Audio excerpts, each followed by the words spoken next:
3 hours before I was supposed to say, I do, I stood frozen in front of a closet that seemed to harbor more secrets than I had ever realized. My phone still glowed with a message from my brother. Asterisk, don't go to your wedding.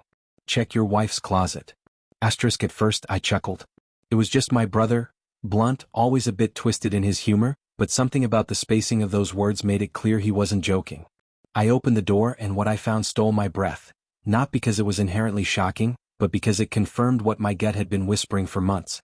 I had ignored those whispers, buried them beneath the comforting illusion of love, or what I thought was love. There, tucked behind her perfectly ironed dress shirts and neatly aligned shoes, was a small red box. It had no dust on it, recently handled. I opened it. Inside, a burner phone sat silently, and on it, 5 messages, all from the same contact, T. The last one had been sent just 2 days ago. Asterisk, after the honeymoon we'll talk about moving your money. Asterisk. That was the moment I stopped being a groom. I stopped being someone about to start a life with the woman I loved. I became something else, someone else. Her name was Elise. We had met 2 years ago at a charity gala, and she had that kind of smile, the one that made you forget about the fire hidden behind it. Beautiful, poised, deliberate. I had admired her calculated approach to everything, the way she always said the right thing, made the right move. She made me feel like the smartest man in the room because she chose me. I had trusted her completely.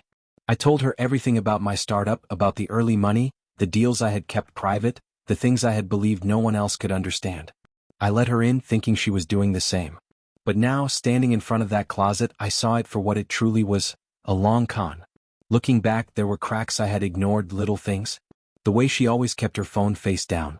The way she asked pointed questions about my shares, but never showed any interest in what I actually did.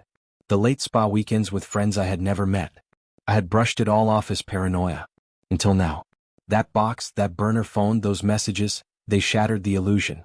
My brother had always distrusted her. He could be blunt, brash, but he was rarely wrong. After I sent him a photo of the messages, he called immediately. She's marrying you for the money, he said flatly. Asterisk, and she's working with someone named Travis. Asterisk. I checked the number. It was her ex-fiancé. The one she had told me had cheated on her and vanished. Turns out he hadn't vanished. He had gone underground, and Elise had been planning a heist with him since the moment we met. I didn't cry. I didn't yell. I did what Elise would have done. I calculated. The first thing I did was call my lawyer. I quietly moved my assets, froze our joint accounts, and pulled out the prenup she had insisted on shredding after we got engaged. I had him draft a new one with teeth. Then I called my assistant and told her to get me copies of every digital trail Elise had left in our system. Email access logs, calendar edits, call history. She hadn't covered her tracks well. That was her arrogance, or maybe it was her affection for Travis that had made her sloppy. For the next 2 hours, I orchestrated my response. By the time I buttoned my suit, I wasn't a groom anymore. I was a storm waiting for the right moment. The wedding was set in a vineyard, small, classy, intimate. Everyone was there, her parents, my investors, half the press. Elise walked down the aisle, radiant as ever, her bouquet clutched like a trophy. I didn't blink when the officiant asked if anyone had objections. I raised my hand. I won't marry a liar, I said, my voice steady. Elise smiled and tried to laugh it off, but I pulled out the red box and dropped it at her feet. You forgot this, I said. Her face cracked.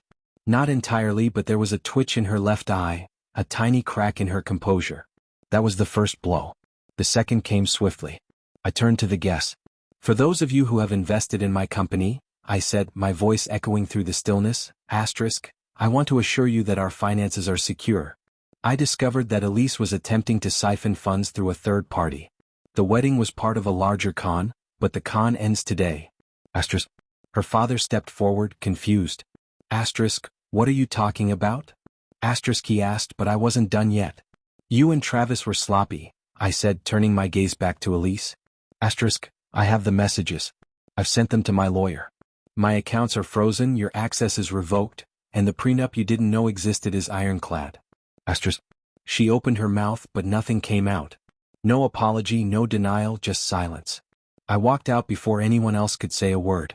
Let them soak in it. Let the whispers follow her like perfume gone sour. Later that night, I got a message from Travis. Asterisk, you ruined everything. Asterisk, I replied with one word, asterisk, good. Asterisk. Elise tried to contact me a dozen times after, Voicemails, emails, apologies disguised as excuses. I didn't respond. She underestimated one thing. I wasn't a mark. I wasn't a naive fool. I was the man who had learned from the best con artist and turned it against her. There's a freedom that comes after betrayal, a kind of clarity you don't get from peace. You only get it when you've been burned and choose to rise, not beg. Elise thought she was playing a long game, but I was always 3 moves ahead. She just didn't know that the closet door opened both ways. She taught me how to lie with a smile. I taught her how it feels to lose with please.